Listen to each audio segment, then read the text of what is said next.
Hi everyone, कैसे आप सब। उम्मीद करता हूँ आप सब ठीक होंगे और उम्मीद करता हूँ जो आपकी प्रिपरेशन है वो भी सही जा रही होगी। तो आप सबके लिए एक गुड न्यूज आ चुकी है कि एसएससी सीजीएल ने फाइनली अराउंड 17,000 वैकेंसीज आउट हो चुके हैं और ये जो वैकेंसीज है इंक्रीज भी हो सकती है। जिस तरह पिछले अराउंड 2022 में अराउंड 20,000 के आसपास वैकेंसीज थी, मे बी आज भी वैकेंसीज बढ़ सकती है। तो काफी एक अपॉर्चुनिटी है आप सबके लिए जो भी गवर्नमेंट जॉब एस्पायर कर रहे हैं, जो भी चाहते हैं कि इनको गवर्नमेंट जॉब मिले। तो this year is for them, ये उनके लिए है क्योंकि काफी अच्छी अपॉर्चुनिटी है। सेंट्रल गवर्नमेंट जॉब है जिसमें कि आपको लेवल 7 का जॉब मिल सकता है, लेवल 6 का जॉब मिल सकता है और अच्छे अच्छे डिपार्टमेंट्स में, अच्छी अच्छी मिनिस्ट्रीज में आपको जॉब मिल सकता है। एसएससी सीजीएल जो है यूपीएससी के बाद सबसे बेहतरीन एग्जाम माना जाता है, जिसमें कि जो पोस्ट आपको मिलते हैं, जो जॉब्स आपको मिलते हैं, काफी हाई लेवल के जॉब्स होते हैं और जिसमें कि आपकी जो प्रमोशन है वो जो आईएएस ऑफिसर डायरेक्ट लगता है या आईपीएस या जो आईआरएस ऑफिसर डायरेक्ट लगते हैं, आप उन तक भी पहुंच सकते हैं थ्रू प्रमोशंस। तो कहने का मतलब है कि एसएससी सीजीएल एक काफी अच्छी अपॉर्चुनिटी है ग्रेजुएट लेवल जो है एस्पिरेंट्स के लिए, जो चाहते हैं कि उनको गवर्नमेंट जॉब मिले और सेंट्रल डिपार्टमेंट में उनको जॉब मिले। तो ये जॉब आपके लिए काफी इंपॉर्टेंट रहने वाली है। तो मैं कुछ इंपॉर्टेंट इन्फॉर्मेशन दूंगा, कैसे कब आपको फॉर्म भरना है, इसमें क्या क्या पोस्ट हैं, क्या क्या सिलेबस में है, जो कि मैं आपको इस वीडियो में आपको इन्फॉर्मेशन दूंगा। ठीक है, पहली बात तो ये कि इसकी जो फॉर्म है सबमिट करना वो स्टार्ट हो चुके हैं। 24 ऑफ जून को वो स्टार्ट होंगे, आई मीन आज वो स्टार्ट होंगे अप टू 24 ऑफ जुलाई। तो कहने का मतलब है 1 महीने का टाइम आपको दिया जाएगा फॉर्म सबमिट करने का।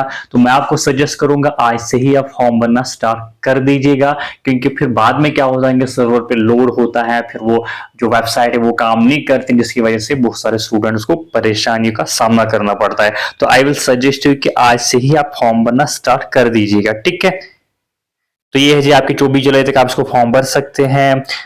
जो ऑनलाइन पेमेंट है वो 25 जुलाई तक आप कर सकते हैं और करेक्शन के लिए आप जो है 10 अगस्त से लेके 11 अगस्त तक एक दिन आपको दिया जाएगा, जिसमें कि आप फॉर्म को करेक्ट कर सकते हैं।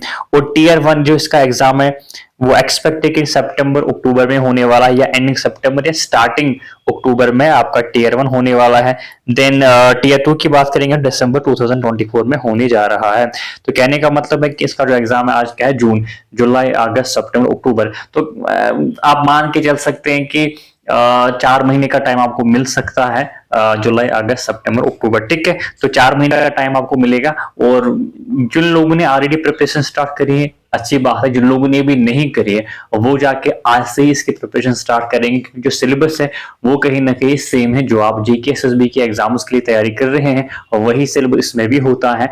लाइक रीजनिंग हो गया, जीके हो गया, मैथ हो गया, आपका इंग्लिश हो गया, और उसके साथ साथ कंप्यूटर भी इसमें आता है टीयर 2 में। ठीक है, तो इसमें कोई इंटरव्यू नहीं होता है, इसमें सिर्फ 2 टीयर होते हैं, मल्टीपल चॉइस क्वेश्चंस होते हैं, टीयर 1 और टीयर 2। जो टीयर 1 को क्वालिफाई करता है फिर वो टीयर 2 में बैठता है। उसके बाद टीयर 2 के साथ ही एक इसमें टाइपिंग टेस्ट होता है जो आपको क्वालिफाई करना पड़ता है। तो टीयर 1 आप मान के चलो सितंबर अक्टूबर में होने जा रहा है। ठीक है, तो कुछ जो जितनी भी इंपॉर्टेंट इन्फॉर्मेशन है वो मैं आपको दूंगा। देखो, मैंने आपको अभी बोला था कि लेवल 7 पोस्ट आपको इसमें मिलेंगे, काफी बेहतरीन पोस्ट हैं। अगर हम नायब तहसीलदार की बात करेंगे जो जेके एसएसबी के थ्रू आपको मिलता है वो लेवल 6 ही होता है। इसी तरह जो सब इंस्पेक्टर होता है वो भी लेवल 6 ही होता है। यहाँ पे आपको लेवल 7 पोस्ट मिलता है जिसकी सैलरी अराउंड होती है 80,000। ठीक है, इसकी जो इनहैंस सैलरी आपको मिलेगी 80,000 मिलेगी। बेसिक सैलरी अब ये है 44,900 टू 1,42,400। तो कुल मिला के जो आपके बाकी अलाउंसेस होते हैं सेंट्रल गवर्नमेंट में, और भी बहुत ज्यादा अलाउंसेस मिलते हैं, तो कुल मिला के जो आपकी सैलरी बनती है वो 80,000 के आसपास बनती है। ठीक है, तो काफी बेहतरीन पोस्ट है। फॉर एग्जांपल इसमें सबसे बेहतरीन पोस्ट जो मोस्ट ऑफ द एस्पायरेंट जो है एस्पायर कर रहे हैं, assistant section officer in central secretary service. इसकी जो पोस्टिंग होती है फॉर लाइफ टाइम वो दिल्ली में ही होती है। जो दिल्ली में जो सेक्रेटरीट होता है वहां पे आपको पोस्टिंग मिलती है। इस तरह असिस्टेंट सेक्शन ऑफिसर जो कि इंटेलिजेंस ब्यूरो आईबी में आपको काम करने का मौका मिलेगा। रेलवेज में आपको काम करने का मौका मिलेगा। एक्सटर्नल अफेयर जो कि सबसे एक अट्रैक्टिव पोस्ट होता है जहां पे आपको बाहर में भी पोस्टिंग मिलती है। ठीक है, 2-3 साल आप के बाद जब पहले आपको दिल्ली में पोस्टिंग मिलेंगी, उसके बाद आपको बाहर जो फॉरेन जो कंट्रीज होती हैं और वहां पे भी आपको पोस्टिंग मिल सकती है। तो काफी ये एक अट्रैक्टिव पोस्ट होता है और इसमें जो सैलरी होती है अराउंड 3 लाख के आसपास मिलती है ना। जब अब्रॉड आपकी पोस्टिंग होती है तो उसी हिसाब से आपकी सैलरी भी होती है और अराउंड जो है इट इज कंसिडर्ड कि 3 लाख के आसपास सैलरी आपको मिलेगी if you will go through the job assistant section officer in Ministry of External Affairs। ठीक है, तो ये काफी अच्छी जॉब मानी जाती है। जो बाहर जॉब करना चाहते हैं इन गवर्नमेंट सर्विस, तो काफी अच्छी अपॉर्चुनिटी है उनके लिए और काफी अच्छा जॉब है उनके लिए। देन में APH को armed forces headquarter, ministry of electronics, बाकी जितनी मिनिस्ट्रीज है उनमें भी आपको जॉब मिल सकती है। CBDT inspector of income tax, काफी पावरफुल पोस्ट है ये, है ना, वर्दी वाला पोस्ट जिसको हम बोलते हैं। जो भी इस डिपार्टमेंट में आना चाहते हैं तो उनके लिए काफी पावरफुल पोस्ट होता है इस इंस्पेक्टर ऑफ इनकम टैक्स। तो ये भी एक अट्रैक्टिव पोस्ट माना जाता है। Then we have central excise inspector, preventive officer, examiner, assistant enforcement officer, जो कि आपको डायरेक्टरेट ऑफ एनफोर्समेंट या डिपार्टमेंट ऑफ रेवेन्यू में आपको काम करने का मौका मिलेगा। सब इंस्पेक्टर इन CBI, काफी powerful post. Inspector post is in post ministry of communication. Then we have inspector in CBN, central bureau of narcotics, जो मिनिस्ट्री ऑफ फाइनेंस के अंडर आता है, तो वहां पे भी आपको काम करने का मौका। ये सारे के सारे ग्रुप बी पोस्ट है और सारे के सारे लेवल 7 पोस्ट है। ठीक है, और एज जो है इनकी 20 से 30 साल है, 18 से 30 साल है, ये आप देख सकते हैं। उसके बाद पे लेवल 6 में जो पोस्ट आते हैं उनमें आता है असिस्टेंट सेक्शन ऑफिसर, जितने भी मिनिस्ट्री डिपार्टमेंट ऑर्गेनाइजेशन है, executive assistant CBIC, research assistant NHRC, national human rights commission, इस divisional accountant office under C&AG। ये डिविजनल अकाउंटेंट है, इसके चांसेस होते हैं कि आपको अपने ही स्टेट में आपको पोस्टिंग मिलेगी, है ना। जो डिविजनल अकाउंटेंट होता है, तो डिविजनल अकाउंटेंट एक ऑफिसर लेवल पोस्ट होता है, अपनी ही स्टेट में इसकी पोस्टिंग हो सकती है। देन है सब इंस्पेक्टर NI, ठीक है, सब इंस्पेक्टर या junior intelligence officer in national narcotics control bureau MHA, ministry of home affairs. ठीक है, जूनियर स्टैटिस्टिकल ऑफिसर, इसमें ministry of statistics and programme implementation. ठीक है जी, ये सारे के सारे ग्रुप बी पोस्ट्स है। इसके बाद है जी लेवल 5, आप देख सकते हैं ऑडिटर है, अकाउंटेंट है। ठीक है, ये आप देख सकते हैं। देन वे हैव पे लेवल 4 में जो आते हैं postal assistant, sorting assistant, upper division clerk, tax assistant, सब inspector in central bureau of narcotics. ठीक है, मिनिस्ट्री ऑफ फाइनेंस। ठीक है, ग्रुप C पोस्ट से आते हैं। तो कहने का मतलब इसमें आपको वैरायटीज ऑफ पोस्ट मिलेंगे, है ना। जिस भी डिपार्टमेंट में आप काम करना चाहते हैं, आपको आपका मन क्या बोलते हैं इसको, मन चाहा डिपार्टमेंट मिल सकता है। Ministry of external affairs, ministry of जितनी भी बड़े बड़े मिनिस्ट्रीज है, मिनिस्ट्री ऑफ होम अफेयर्स, इसी तरह बड़े बड़े ऑर्गेनाइजेशन जो होते हैं IB, NIA, MHA तो मिनिस्ट्री आती है, मिनिस्ट्री ऑफ होम अफेयर्स। तो बड़े बड़े ऑर्गेनाइजेशन में, बड़े बड़े मिनिस्ट्रीज में, डिपार्टमेंट्स में आपको काम करने का मौका मिलेगा। ठीक है, ये है जी, ये इंपॉर्टेंट इंफॉर्मेशन थी। और मोस्ट इंपॉर्टेंटली अगर आप चाहते हैं कि फॉरेन में आप जॉब करना चाहते हैं, वो भी थ्रू गवर्नमेंट, ठीक है, तो वो आप मिनिस्ट्री ऑफ एक्सटर्नल अफेयर्स के थ्रू आप वो जॉब ले सकते हैं। ये है जी आपकी टेंटेड वैकेंसीज 17,727 वैकेंसीज है। हालांकि ये जो है they will be determined in due course of time, मतलब कि अपडेटेड वैकेंसीज जो है आ सकती है। ठीक है, तो मे बी ये जो वैकेंसी बढ़ भी सकती है और घट भी सकती है। हालांकि घटने की चांसेस बहुत कम होते हैं, बढ़ ही सकते हैं। ठीक है, तो आप मान के चल सकते हैं कि ये जो वैकेंसीज है कहीं ना कहीं बढ़ ही जाएंगी। ठीक है, और ये वैकेंसी भी काफी कोई कम नहीं है। 17,000 वैकेंसी होना कोई जो मामूली बात नहीं है। ये बहुत सारी वैकेंसीज है, आपको एक जॉब लेना है इन सारे वैकेंसीज में। तो जिन लोगों ने प्रिपरेशन स्टार्ट नहीं करी है वो जाके कर सकते हैं अभी से। देन इसकी जो एलिजिबिलिटी है, देखो ये आप याद रखेंगे, जितनी भी पोस्ट जिनकी एलिजिबिलिटी 18 से 27 साल है, इसका मतलब है कि कोई बंदा जो 2 अगस्त 1997 से पहले पैदा नहीं होना चाहिए और ना ही लेटर देन 1 अगस्त 2006, मतलब कि इनके दरमियान आपकी डेट ऑफ बर्थ होनी चाहिए। कुल मिलाकर इसका मतलब यही है, जिन पोस्ट की एज 18 से 27 साल है। अब कुछ पोस्ट ऐसे भी हैं जिनकी एज 20 से 30 साल है। इसका मतलब क्या है कि आपकी डेट ऑफ बर्थ इस वाले डेट और इस वाले डेट के बीच में होनी चाहिए, ना ही आप 2 अगस्त 1994 से पहले पैदा होने चाहिए और ना ही आप 1 अगस्त 2004 के बाद पैदा होने चाहिए। तो ये है जी आपका रेंज। इसी तरह 18 से 30 साल आप देख सकते हैं, 18 से 32 साल आप देख सकते हैं। तो ये एज लिमिट है, आप चेक कर सकते हैं कि आप किस जॉब में एलिजिबल बैठ रहे हैं। हालांकि फॉर्म आपको एक ही भरना है, आपको अलग अलग हर किसी पोस्ट के लिए अलग अलग फॉर्म आपको नहीं भरना, एक ही फॉर्म सबके लिए होता है, एक ही एग्जाम होता है। इसके बाद है जी कुछ रिलैक्सेशन दी हुई है SC ST के लिए 5 साल, OBC के लिए 3 साल, ये भी आप देख सकते हैं। Then we will move on to the जितनी भी इंपॉर्टेंट चीजें हैं हम डिस्कस करेंगे इसमें।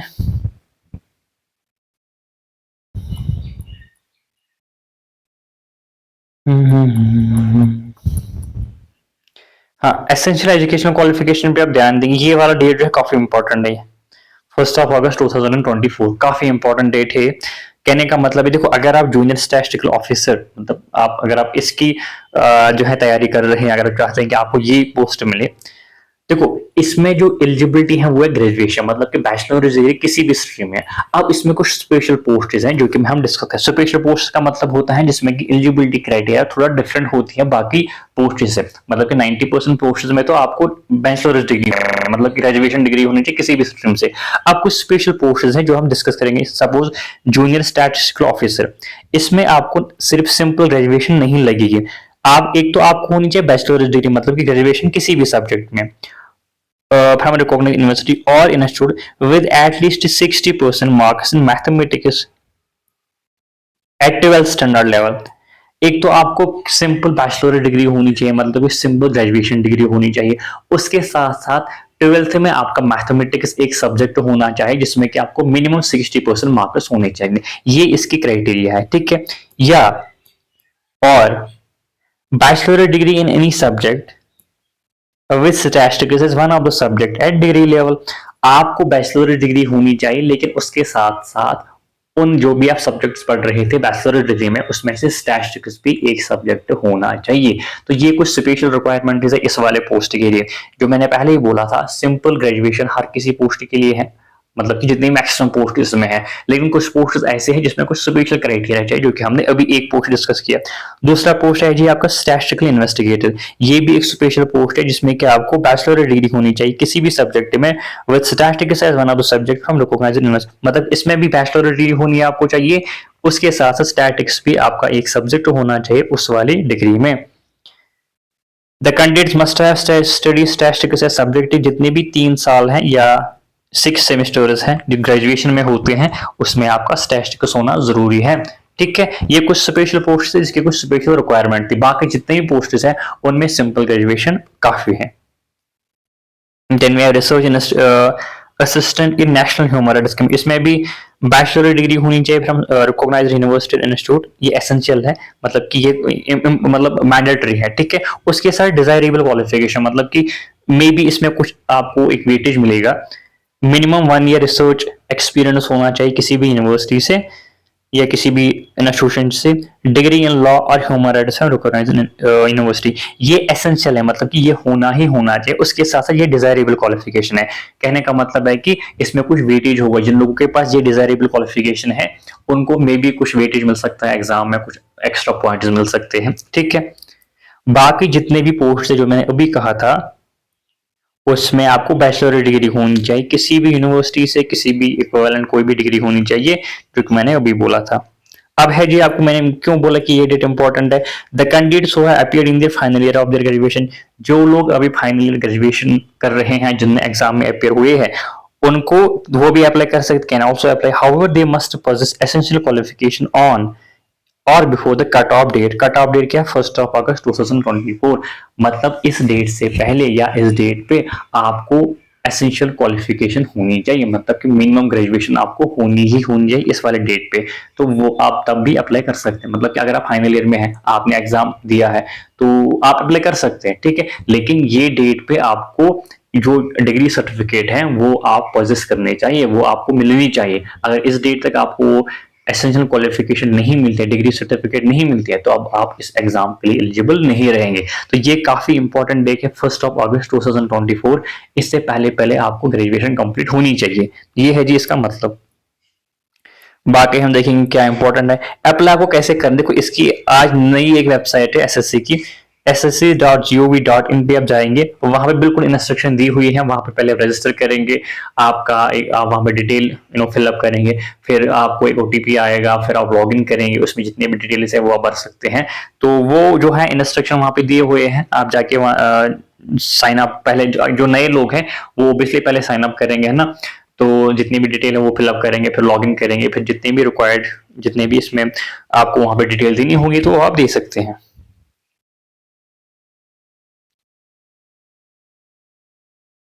ये है जी, और इसमें कुछ इंपॉर्टेंट चीजें जो कि आपको ध्यान रखनी है।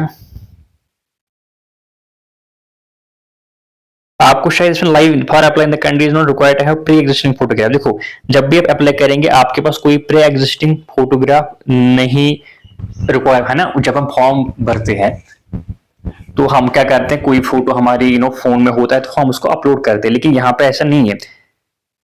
ये आप देख सकते हैं, the candidate is not required to have pre existing photograph, the application module has been designed to capture a photograph of the candidate filling of the application form. मतलब जब आप एप्लीकेशन फॉर्म भरेंगे तभी लाइव आपका photo capture होगा।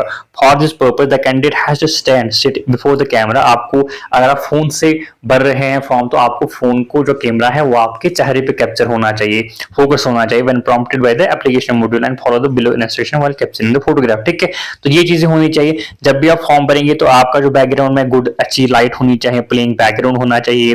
Ensure the camera is at eye level before taking the photo.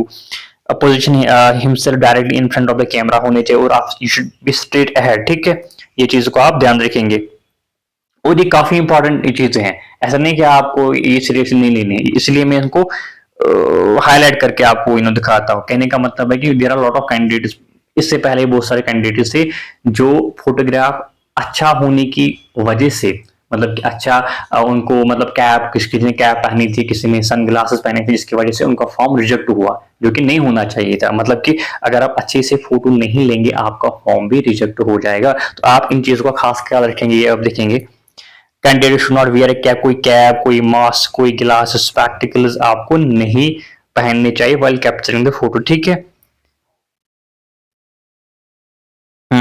और क्या इसमें है,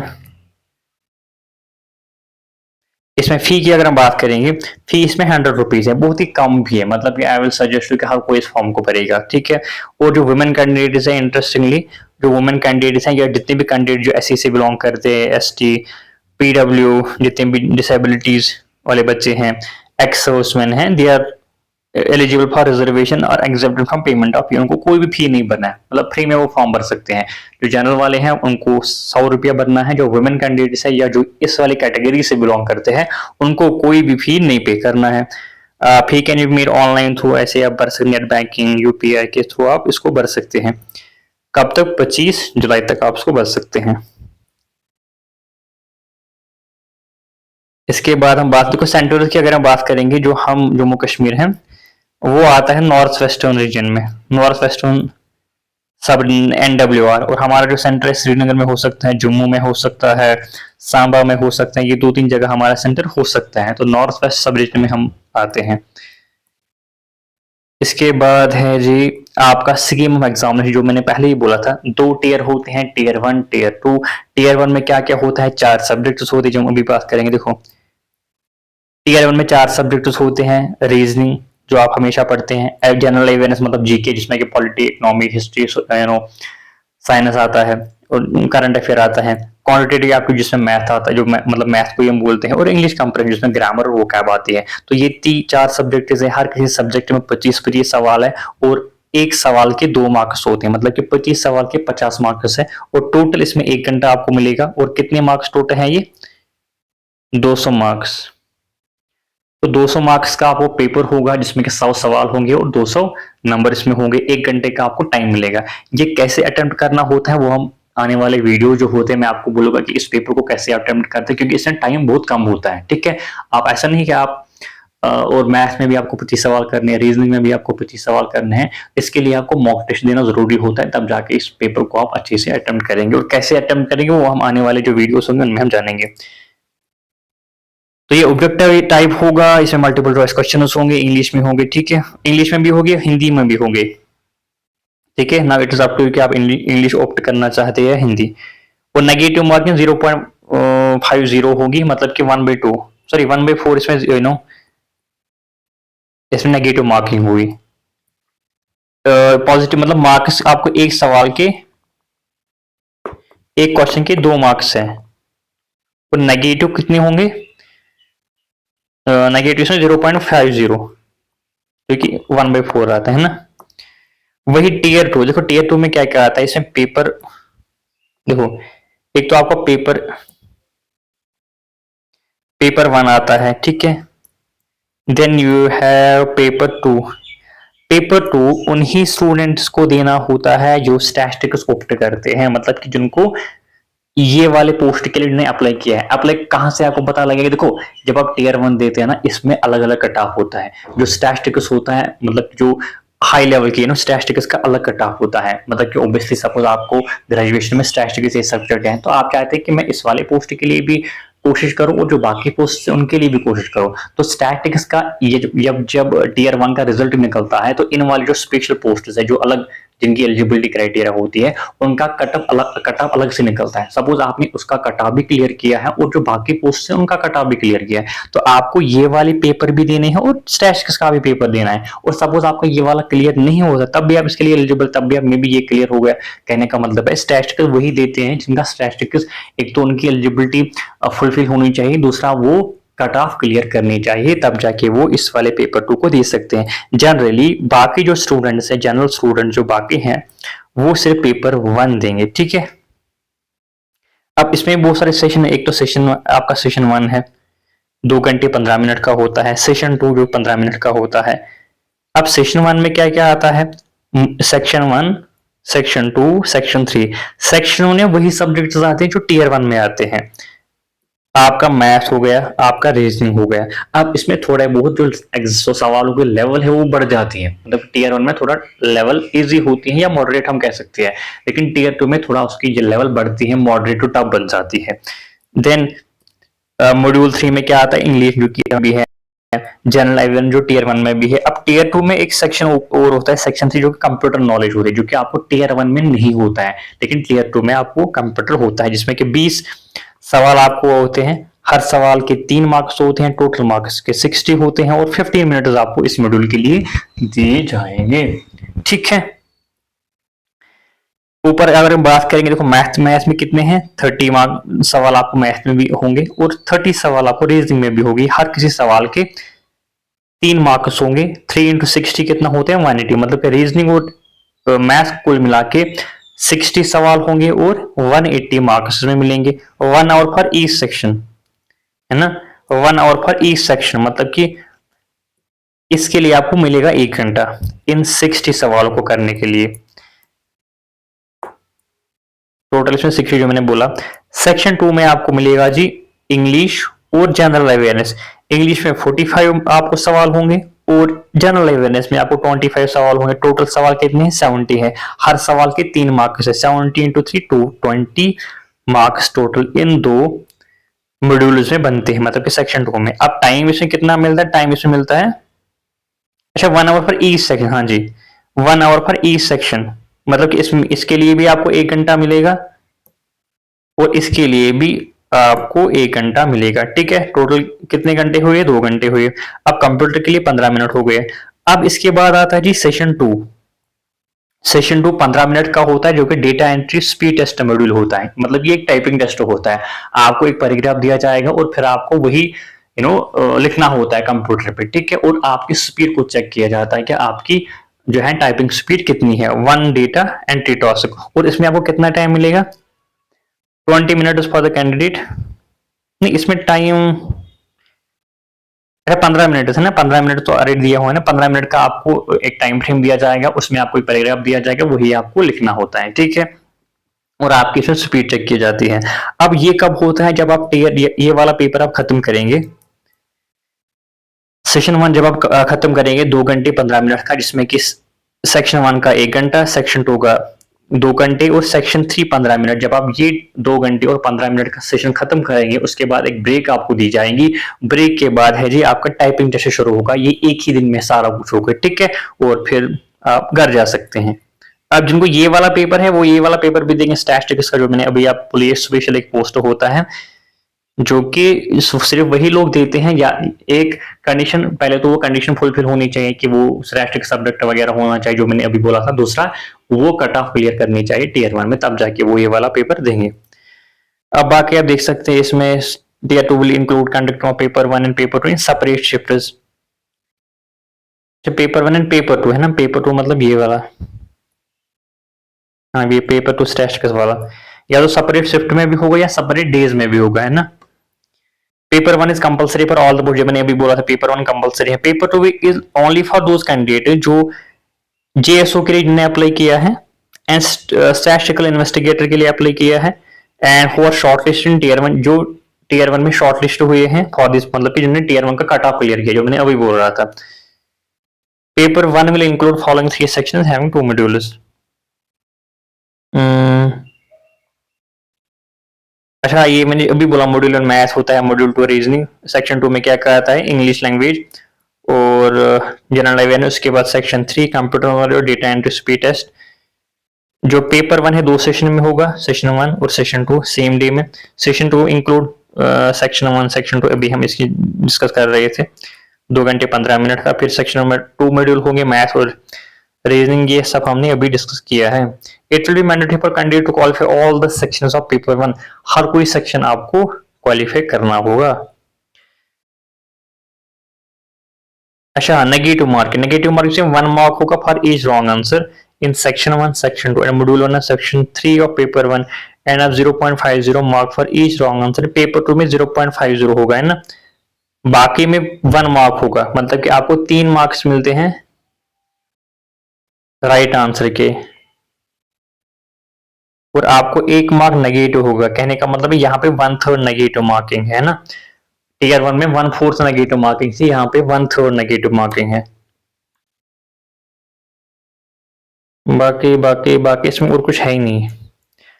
सिलेबस इसका आप प्रिंट आउट लेंगे, यहाँ से आप प्रिंट आउट लेंगे सिलेबस का,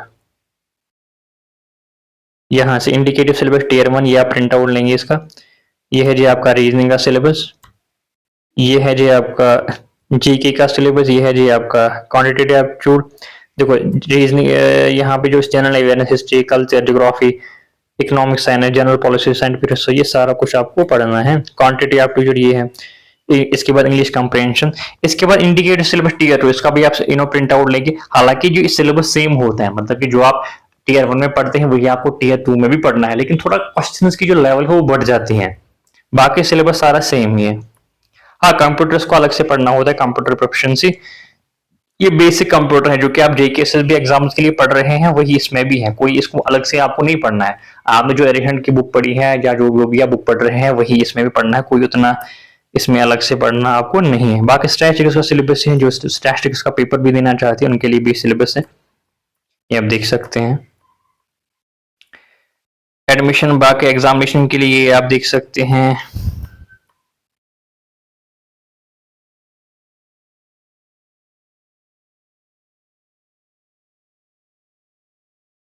ठीक है, तो इतना ही है। बाकी इसमें लिखा है कि आपको रजिस्ट्रेशन कैसे कैसे करनी है, इसमें वो मैंने आपको बोला कि आप एसएससी की वेबसाइट पे जाएंगे, वहां पे आपको जितने भी इंस्ट्रक्शंस हैं वो आपको मिल जाएंगे। ठीक है, तो बस इतना ही हम इस वीडियो में रखते हैं। और ये काफी, मैं फिर से बोलता हूँ, काफी अच्छी अपॉर्चुनिटी। अगर आप जेकेएसएसबी की तैयारी कर रहे हैं, मैं आपको सजेस्ट करूंगा आप इस फॉर्म को भी भरना। ठीक है, वो जो प्रिपरेशन है साथ साथ करना। अगर आप एसएससी लेवल प्रिपरेशन कर रहे हैं तो जेकेएसएसबी का एग्जाम आप इजीली निकाल सकते हैं, जिस तरह मैंने भी ये किया था। मैंने बेसिकली एसएससी की ही प्रिपरेशन स्टार्ट करी थी जब 20,000 वैकेंसीज आई थी। तो जब मैंने एसएससी की प्रिपरेशन करी थी, मेरा एसएससी क्वालिफाई नहीं हुआ, लेकिन जब उसके बाद जो है जेकेएसएस पंचायत सेक्रेटरी का एग्जाम हुआ जिसका सिलेबस ऑलमोस्ट सेम था एसएससी सीजीएल का, तो मेरा वो एग्जाम क्वालिफाई हो गया। कहने का मतलब है कि अगर आप एसएससी सिलेबस पढ़ते हैं तो आप जेकेएसएसबी का कोई भी एग्जाम निकाल सकते हैं उसके बाद। और ये काफी अच्छी अपॉर्चुनिटीज है आपको, हर किसी, बहुत सारी मिनिस्ट्रीज इसमें है, बहुत सारे डिपार्टमेंट्स इसमें हैं, बहुत सारे रेप्यूटेड ऑर्गेनाइजेशन, गवर्नमेंट ऑर्गेनाइजेशन है जिसमें आपको काम करने का मौका मिलेगा। मिनिस्ट्री ऑफ एक्सटर्नल अफेयर्स में आपको काम करने का मौका मिलेगा, जो कि आपको बाहर में भी पोस्टिंग, बाहर के कंट्रीज में भी आपको पोस्टिंग मिल सकती है। और वहां का जो पैकेज होता है अराउंड 3 लाख पर मंथ होता है। तो कहने का मतलब है काफी अच्छी अपॉर्चुनिटी है, आप इसको मिस नहीं करना, इस फॉर्म को जरूर भरना आज से ही। और ये जो नोटिफिकेशन है ऑलरेडी मैंने टेलीग्राम चैनल में इसको शेयर किया है। जिन लोगों ने टेलीग्राम चैनल ज्वाइन नहीं करी है, उसकी लिंक मैं दे दूंगा, वहां से आप इस नोटिफिकेशन को डाउनलोड कर सकते हैं और कोई भी आपको दिक्कत आ रही है आप टेलीग्राम ग्रुप में पूछ सकते हैं। Thank you so much.